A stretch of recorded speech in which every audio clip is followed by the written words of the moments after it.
आप सभी दोस्तों को मेरे YouTube चैनल बायोलॉजी क्लिक में वेलकम है। और आज हम आपको सौर मंडल के बहुत ही महत्वपूर्ण टॉपिक को पढ़ाने जा रहे हैं। इससे पहले हम ऑलरेडी 5 वीडियो को अपलोड कर चुके हैं। अगर जो आप उस वीडियो को ना देखे हो तो इस वीडियो को डिस्क्रिप्शन में हम उसका लिंक दे देंगे, आप वहां से जाके उस वीडियो को आसानी से देख सकते हैं। और आज का जो ये वीडियो ये 6 पार्ट होने वाला है और काफ़ी इंपॉर्टेंट एग्जाम के व्यू से, क्योंकि अब तक जितने भी एग्जाम में प्रश्न पूछे गए उन सारे प्रश्नों को एक साथ कलेक्शन करके ये वीडियो बनाया जा रहा है। तो बिना देरी करते हुए हम आते हैं अपने पहले क्वेश्चन की तरफ। और अगर जो आप हमारे चैनल पे नए हो तो आपसे रिक्वेस्ट है कि हमारे चैनल को सब्सक्राइब कर लीजिए और बेल आइकन को प्रेस कर दीजिए ताकि आने वाला नोटिफिकेशन आपको मिलता रहे। और अगर जो वीडियो अच्छी लगी तो प्लीज़ हमारे वीडियो को लाइक भी कर दीजिएगा। तो आते हैं हम अपने पहले क्वेश्चन की तरफ।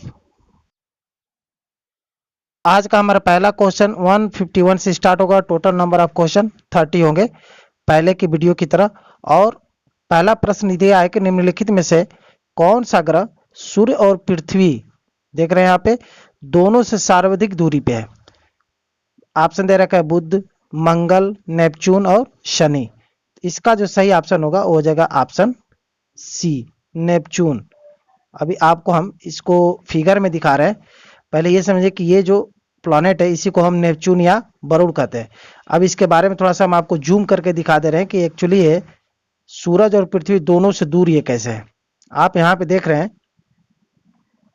यहाँ पे ये अपना सूरज है और सूरज के बगल में यहाँ पे एक आपको प्लैनेट दिख रहा है जिसका नाम है मरकरी या बुध। फिर उसके बगल में एक और प्लैनेट है जिसको हम कहते हैं वेनस। फिर अगला अपना अर्थ हो जाता है और अर्थ के बगल में यहाँ पे मार्स या मंगल ग्रह। फिर एक बड़ा सा जो प्लैनेट है आप देख रहे हैं इसको हम कहते हैं बृहस्पति या उसको हम जुपिटर कहते हैं। और यहाँ पे सैटर्न या शनि हो जाएगा। फिर उसके बाद से यूरेनस या अरुण। और लास्ट में जो प्लैनेट है इसी को पूछ रहा है कि सबसे दूर कौन है। तो आप देख रहे हैं सबसे लास्ट में ये वाला जो आपको नीला नीला कलर का दिख रहा है इसी को हम कहते हैं नेपच्यून या इसको हम वरुण के नाम से जानते हैं। तो आप देखेंगे कि यहाँ ये सन है, ये वाला ये सन है और यहाँ पे हमारी अर्थ है। तो दोनों से सर्वाधिक दूरी पे ये वाला प्लैनेट है क्योंकि ये सबसे दूर है। और अगला क्वेश्चन पूछ रहा है कि वर्ष दीर्घतम होता है शनि पर, बृहस्पति पर, नेपच्यून पर और पृथ्वी पे। तो इसका जो सही ऑप्शन होगा वो हो जाएगा ऑप्शन सी, नेपच्यून पे सर्वाधिक बड़ा वर्ष होता है। वर्ष का मतलब ये है कि जैसे हमारी अर्थ है, यहाँ पे हमारी अर्थ देख रहे हैं ये 365 दिन और 6 घंटे में एक राउंड जो है पूरे सूरज का ऐसे चक्कर लगा लेती है। ठीक है, तो ऐसे सारे प्लैनेट ये भी चक्कर लगाते हैं, ये भी लगाते हैं। तो ज़्यादा दूरी होने के कारण अपना जो ये नेपच्यून है, नेपच्यून काफ़ी लंबा टाइम लेता है। ठीक है, और कितना टाइम लेता है आप इसके कमेंट में लिख के बताइएगा। और अगला क्वेश्चन पूछ रहा है कि सौर मंडल का बाह्यतम ग्रह कौन है। तो सौर मंडल का सर्वाधिक बाह्यतम ग्रह आप पहले फिगर से समझिए। पहले यहाँ पे मरकरी, फिर यहाँ पे वेनस, फिर यहाँ पे अर्थ, फिर मार्स और यहाँ पे जुपिटर, फिर सैटर्न और फिर यूरेनस और लास्ट में क्या है वो है वरुण या नेपच्यून का स्थान। तो इस तरह से इसका ऑप्शन का जो विकल्प होगा सही वाला वो हो जाएगा ऑप्शन सी, नेपच्यून सर्वाधिक जो है सौर मंडल का या बाह्यतम ग्रह है। और अगला क्वेश्चन पूछ रहा है यम अथवा कुबेर प्लूटो की खोज सन 1930 में निम्न खगोल शास्त्रियों द्वारा की गई थी। क्लाइड टॉमबैक द्वारा, जॉन गैले द्वारा, विलियम हर्शल द्वारा और जेपी हवल द्वारा। अब एक्चुअली क्या है कि ये जो आप प्लूटो देख रहे हैं ये प्लूटो का दर्जा आप निरस्त कर दिया गया है। तो इसका पहले सही विकल्प जान लेते हैं। सही विकल्प होगा इसका ऑप्शन ए, क्लाइड टॉमबैक द्वारा। अब प्लूटो को दर्जा समाप्त करने के पीछे कारण क्या था, एक 2006 में चेक गणराज्य में एक बैठक हुई थी, ठीक, और प्राग में। तो यहाँ पे एक बैठक में ये निर्णय लिया गया है कि ग्रह उसको कहेंगे जो कुछ कंडीशन रखते हो, जैसे जो सूर्य के चारों ओर परिक्रमा करता हो उसको ग्रह माना जाएगा। दूसरा, उसमें पर्याप्त गुरुत्वाकर्षण या ग्रेविटेशनल फोर्स हो जिससे वह गोल स्वरूप धारण कर सके। ज़्यादा ग्रेविटी होगा तो वो ऐसे गोल दिखेगा। अगला अर्थ ये रखा गया है कि उसके आसपास का जो क्षेत्र हो या साफ सुथरा हो, यानी और कोई खगोलीय पिंड का भीड़ भाड़ ना हो। तो इस प्रकार ये सटीक ना बैठ रहा था, इसलिए इसका दर्जा प्लूटो को समाप्त कर दिया गया और अब 8 ही ग्रह हैं। ठीक है, और नेक्स्ट क्वेश्चन पूछ रहा है कि निम्नलिखित में किस आकाशीय पिंड को परिक्रमा और परिभ्रमण दोनों गति में बराबर समय लगता है। चंद्रमा की, बुध की, शुक्र की और शनि की। इसका जो सही ऑप्शन हो जाएगा वो हो जाएगा ऑप्शन ए। चंद्रमा एक्चुअली क्या है कि जितने समय में अपने आप को परिक्रमण करता है, परिक्रमा से समझ लीजिए अर्थ कि ये चंद्रमा है, तो ये ऐसे गोल गोल अपने आप को परिक्रमण करेगा, मैंने अपने आप को रोटेट करेगा। और परिभ्रमण उसको कहते हैं कि हमारा जो मून है, तो यहाँ पे अगर जो मान लीजिए कि अर्थ है, इस अर्थ को क्या करेगा, ऐसे चारों तरफ ऐसे रोट मतलब चक्कर भी लगाता है, जिसको हम परिभ्रमण कहते हैं। तो जितना टाइम लेता है अपने आप को रोटेट करने में, उतना ही ज़्यादा समय लगता है उसको रिवोल्यूशन करने में, यानी परिभ्रमण करने में। ये बात याद रखिएगा। इसलिए हर 15 दिन के बाद से उजाला होता है और फिर अंधेरा होता है, ठीक है। और 30वां दिन जाके पूरी कंप्लीट जो है मून डूब जाता है, वो दिखाई नहीं देता है, फिर अगले दिन से वो दिखाई देता है। इसका यही रीजन है। अब चंद्रमा का एक जो परिक्रमण काल होता है, जैसे ये चंद्रमा है, ठीक है, यहाँ पे आपको चंद्रमा को ही दिखा देते हैं, ये चंद्रमा है, ठीक है, मून। तो ये परिक्रमण काल ऐसे यानी अपने आप को रोटेट करेगा जैसे पृथ्वी रोटेट करती है। तो एक परिक्रमण काल में लगभग ये 27 दिन और 8 घंटे का, ठीक है, 8 घंटे का टाइम लेता है। और उतना ही टाइम लेता है, जैसे मान लीजिए इसको अगर जो हम अर्थ माने, ठीक है, तो इस अर्थ को ऐसे चक्कर लगाने में उतना ही टाइम लेगा, ठीक है। 27 दिन 8 घंटा जितना में पृथ्वी का चक्कर लगाया, उतना ही टाइम लेता है अपने आप को रोटेट करने में। इसलिए दोनों का टाइम, परिक्रमण और परिभ्रमण दोनों का टाइम इसका इक्वल है या बराबर है। अगला क्वेश्चन पूछ रहा है कि कौन सा खगोलीय पिंड रात की रानी के नाम से जाना जाता है या कहलाता है। ऑप्शन दे रखा है चंद्रमा, बृहस्पति, मंगल, प्लूटो। तो काफी इजी क्वेश्चन है, आप थोड़ा सा इस पे तुक्का भी लगाएंगे तो ये सही हो जाएगा। इसका ऑप्शन हो जाएगा ऑप्शन ए, चंद्रमा।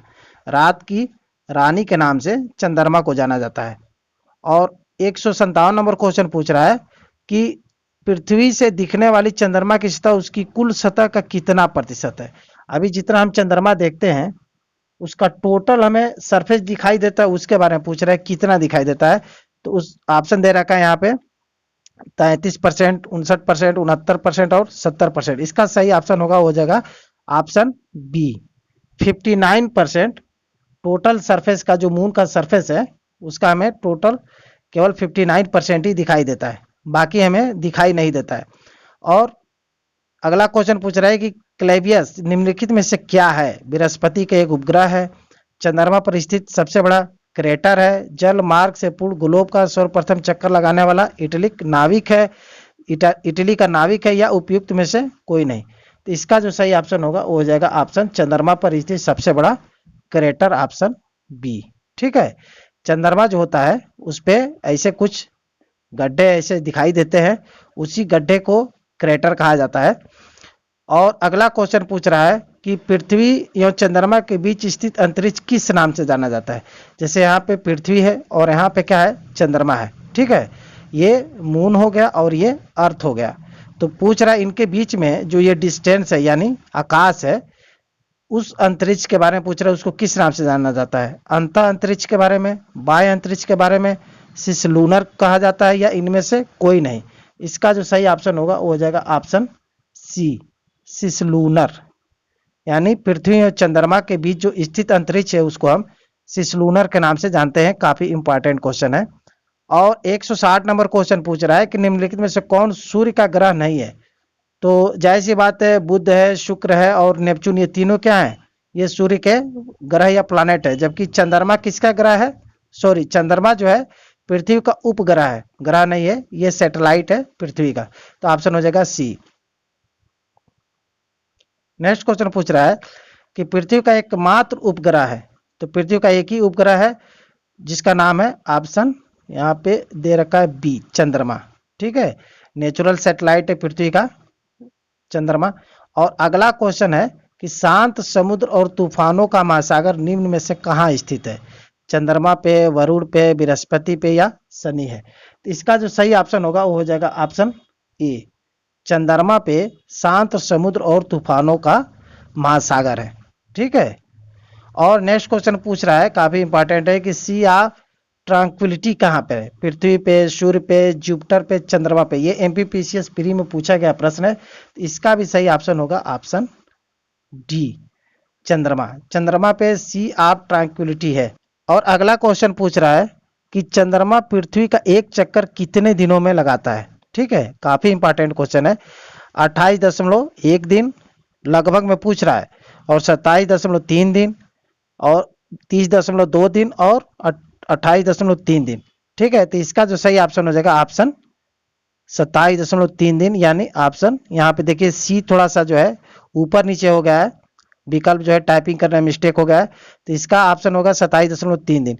और अगर 27.8 दिन पूछे, यानी 27 दिन 8 घंटे, तो आप उसको एग्जैक्ट लगाइएगा।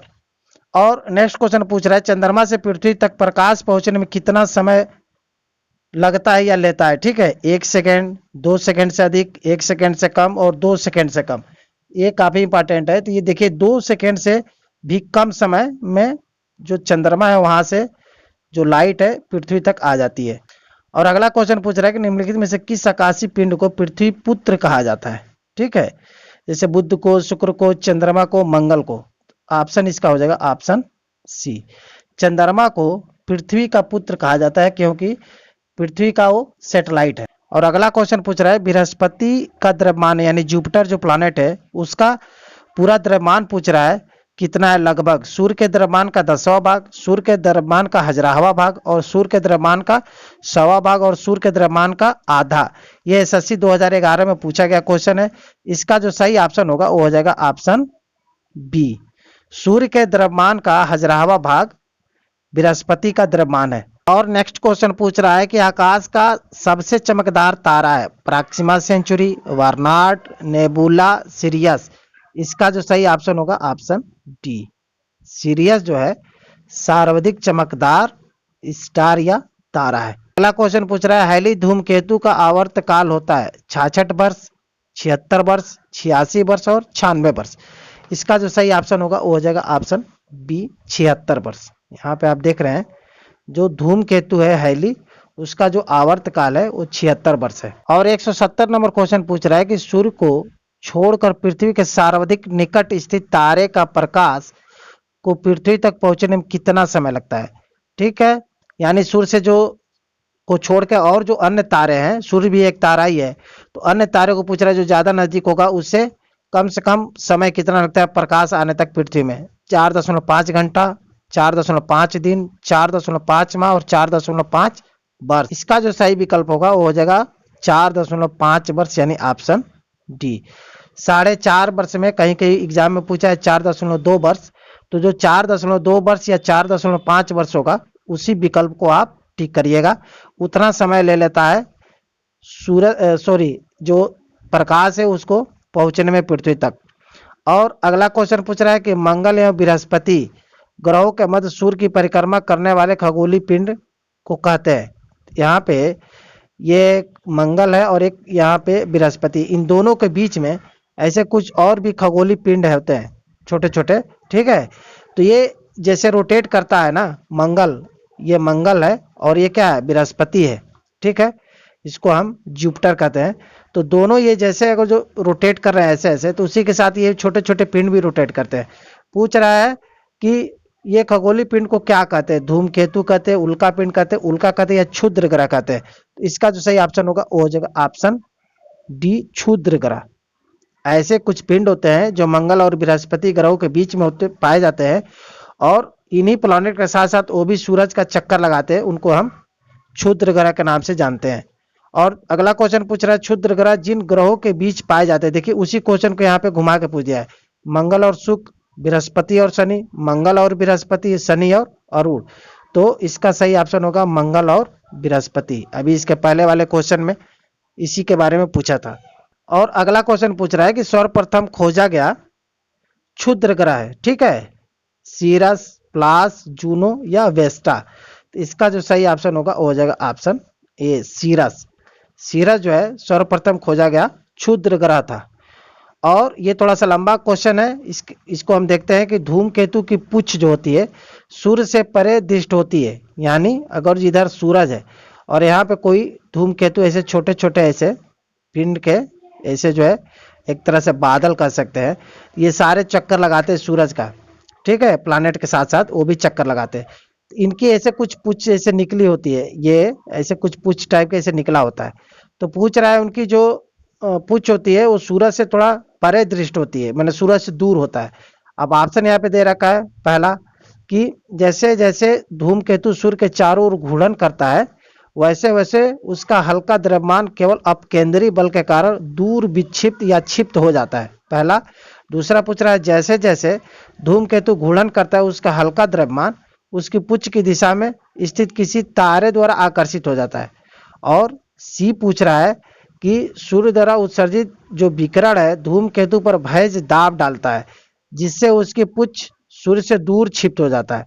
और डी वाला पूछ रहा है कि धूमकेतु की पुच्छ सदैव एक ही अभिविन्यास में रहता है। ये आईएएस प्री का क्वेश्चन है, इसलिए देखिए आईएएस में इतने बड़े बड़े क्वेश्चन पूछते हैं। इसका जो सही विकल्प होगा वो हो जाएगा विकल्प सी। ठीक है, यहाँ पे आप देख रहे हैं, इस विकल्प को हम थोड़ा पढ़ेंगे। कह रहा है कि सूर्य द्वारा उत्सर्जित विकिरण धूमकेतु भैज दाब डालता है जिससे उसकी जो पुच्छ होती है सूरज से दूर क्षिप्त हो जाती है। तो धूमकेतु की पुच्छ सूर्य से परे दृष्ट होने का कारण यही है कि सूर्य द्वारा उत्सर्जित जो विकिरण होता है धूमकेतु पर भैज दाब डालता है और जिससे उसकी पुच्छ सूर्य से दूर क्षिप्त हो जाती है या दिखाई देती है। और अगला क्वेश्चन पूछ रहा है 175 नंबर की क्षुद्र ग्रहों के विषय में निम्नलिखित कथनों पर विचार कीजिए। देखिए काफी इंपॉर्टेंट क्षुद्र ग्रह है। पहला दिया कि क्षुद्र ग्रह सूर्य की परिक्रमा करने वाले विभिन्न आकारों के चट्टानी मलबे हैं, तो ये तो सही है। ठीक है, वो चट्टानी एक मलबे होते हैं, इसमें कोई दो राय नहीं है। और अगला पूछ रहा है कि अधिकांश क्षुद्र ग्रह छोटे किंतु कुछ का व्यास 1000 किलोमीटर तक बड़ा होता है। ठीक है, तो एक तरह से देखा जाए तो कुछ छोटे होते हैं, ऐसे छोटे छोटे पिंड होते हैं, और कुछ जो है बड़े बड़े पिंड होते हैं। तो कुछ का व्यास 1000 किलोमीटर से भी बड़ा होता है, ये भी ऑप्शन सही लग रहा है। अभी इसका आंसर देखेंगे। और तीसरा पूछ रहा है कि क्षुद्र ग्रहों की कक्षा बृहस्पति और शनि की कक्षाओं के मध्य होता है। तो देखिए बृहस्पति और शनि के कक्षाओं के मध्य ना होकर बृहस्पति तो होता है, लेकिन दूसरा क्या होता है, मंगल होता है। दोनों जो है मंगल और बृहस्पति के बीच में पाए जाने वाले जो मलबे या चट्टाने होती हैं या पिंड, उन्हीं को हम क्षुद्र ग्रह कहते हैं। तो इसका जो सही ऑप्शन हो जाएगा उस हिसाब से, तो दो इसका विकल्प सही लग रहा है, तीसरा गलत होगा, तो इसका विकल्प हो जाएगा ऑप्शन सी। एक और दो सही है। और अगला क्वेश्चन पूछ रहा है कि सूर्य ग्रहण के दौरान, जिसको हम सोलर इक्लिप्स कहते हैं सूर्य ग्रहण, उसके दौरान पूछ रहा है क्या होता है। सूर्य और चंद्रमा के बीच पृथ्वी आ जाती है, पहला विकल्प। दूसरा विकल्प पूछ रहा है सूर्य और पृथ्वी के बीच चंद्रमा आ जाता है। और तीसरा कह रहा है पृथ्वी और सूर्य के बीच ठीक आधी दूरी पर चंद्रमा आ जाता है। और लास्ट पूछ रहा है कि पृथ्वी और चंद्रमा के बीच सूर्य आ जाता है। ये एनडीए 2016 में पूछा गया प्रश्न है। इसका जो सही ऑप्शन होगा वो हो जाएगा ऑप्शन बी। सूर्य और पृथ्वी के बीच क्या होगा, चंद्रमा आ जाता है। अभी आपको हम फिगर में दिखाएंगे, फिर आपको समझ में आ जाता है। सोलर इक्लिप्स तब होता है जब सूरज और पृथ्वी दोनों के बीच में चंद्रमा आ जाता है। अब इसको थोड़ा हम फिगर से समझने की कोशिश करेंगे कि यहाँ पे देखिएगा, यहाँ पे सन है, ठीक है, और यहाँ पे छोटा सा मून है, और यहाँ पे अर्थ है। अब देखिए कैसे सूर्य ग्रहण लगता है, यानी सूर्य ग्रहण मतलब सूरज का ये पार्ट दिखाई ना दे। अब होता ऐसा है कि यहाँ पे जितने भी व्यक्ति रहते हैं इस पृथ्वी पे, ठीक है, तो चांद जब सामने पड़ जाता है, यानी जब चांद सूरज और पृथ्वी के बीच में पड़ता है, तो यहाँ के रहने वाले जो व्यक्ति हैं ये सूरज का इस पार्ट वाले लाइट को नहीं देख पाते, क्योंकि ये चांद द्वारा ढक जाता है। ठीक है, तो हम कहते हैं कि सूर्य ग्रहण होगा, यानी सूरज हमको नहीं दिखाई दे रहा है। तो यहाँ से आप फिगर में स्पष्ट देख रहे हैं कि सूरज से जो प्रकाशें आ रही है, यहाँ पे आप देख रहे हैं ये वाली, ये पूरी एरिया क्या है, एक डार्क जोन बन जाता है। तो इस एरिया में जितने भी लोग रहेंगे उसको सूरज नहीं दिखाई देगा, और जैसे जैसे हटेगा मून वैसे धीरे धीरे फिर दिखाई देगा। उसी को हम कहते हैं सोलर इक्लिप्स या सूर्य ग्रहण। और नेक्स्ट क्वेश्चन पूछ रहा है कि पूर्ण सूर्य ग्रहण के समय सूर्य का कौन सा भाग दिखाई देता है। देखिए एक बार टोटल जो है सूर्य ग्रहण लग जाता है, यानी कंप्लीट सूरज हमको दिखाई नहीं देता है। ठीक है, तो उसके बारे में पूछ रहा है कि ये कौन सा पार्ट उसका सूरज का दिखाई देता है। तो ऑप्शन दे रखा है क्रीट, या जिसको हम कोरोना कहते हैं, फिर प्रकाश मंडल, वर्ण मंडल, और इनमें से कोई नहीं। ठीक है, तो इसका जो सही विकल्प होगा वो हो जाएगा ऑप्शन ए क्रीट। जब पूर्ण सूर्य ग्रहण के समय सूरज का जो भाग दिखाई देता है वो केवल कोरोना वाला पार्ट होता है, बाकी सारे पार्ट जो है ढक जाते हैं। एक बार और आप यहाँ पे देखेंगे, और यहाँ फिगर में देख रहे हैं, यहाँ पे सोलर इक्लिप्स कब होता है, जब सूरज और पृथ्वी के बीच में क्या हो जाए, चांद आ जाए, तो सूर्य ग्रहण। और जब चंद्रमा और सूरज के बीच में क्या आ जाए, अर्थ आ जाए, उस समय चंद्र ग्रहण होता है। क्योंकि सूरज से जाने वाली जो प्रकाश होती है पृथ्वी द्वारा ढक जाती है, तो जो थोड़ा बहुत प्रकाश चांद पे जाता है, इसलिए चांद हमको कम दिखाई देता है। और 178 नंबर क्वेश्चन पूछ रहा है कि सूर्य ग्रहण निम्नलिखित में से किस स्थिति में पड़ता है। तो आप जानते हैं कि सूर्य ग्रहण के लिए जरूरी क्या है कि सूरज और पृथ्वी के बीच में क्या हो जाए, चंद्रमा आ जाए। तो यहाँ पे पहला जो विकल्प आप देख रहे हैं ये ठीक है कि जब पृथ्वी और सूरज के बीच में चंद्रमा आ जाता है तो सूर्य ग्रहण हो जाता है। तो पहला ही विकल्प सही होगा और विकल्प देखने की जरूरत नहीं है। और 179 नंबर क्वेश्चन पूछ रहा है कि सूर्य ग्रहण की स्थिति पाई जाती है जब पृथ्वी चंद्रमा और सूर्य के बीच में आ जाती है। तो ये तो बिल्कुल गलत है।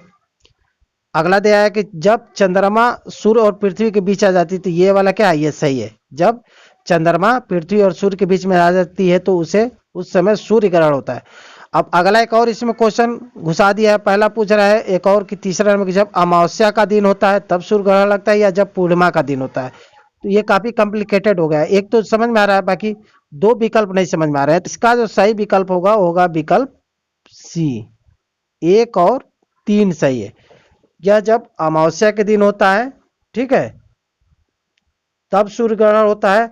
और जब मून क्या होता है, ये मून अर्थ और सूरज के बीच में आ जाता है तब सूर्य ग्रहण होता है। तो अमावस्या के दिन सूर्य ग्रहण होता है यानी सोलर इक्लिप्स, और मून जो है अर्थ और सूरज के बीच में आ जाता है तब सूर्य ग्रहण होता है। ये दो विकल्प ये सही होंगे। और नेक्स्ट क्वेश्चन पूछ रहा है और इस वीडियो का सबसे आखिरी प्रश्न है कि एक कैलेंडर वर्ष में अधिक से अधिक कितने ग्रहण हो सकते हैं, जैसे सूर्य ग्रहण या चंद्र ग्रहण। तो पूछ रहा है लगभग एक वर्ष में अधिक से अधिकतम कितने हो सकते हैं, 5, 7, 9 या 11। तो इसका जो सही ऑप्शन होगा वो हो जाएगा ऑप्शन बी, 7। 7 से ज्यादा एक कैलेंडर वर्ष में सूर्य ग्रहण या चंद्र ग्रहण दोनों मिला के नहीं हो सकते। तो ये आज का वीडियो ये समाप्त हुआ और इसका अगला वीडियो हम बहुत ही जल्दी लेकर आने वाले हैं। तब तक के लिए आपको थैंक यू।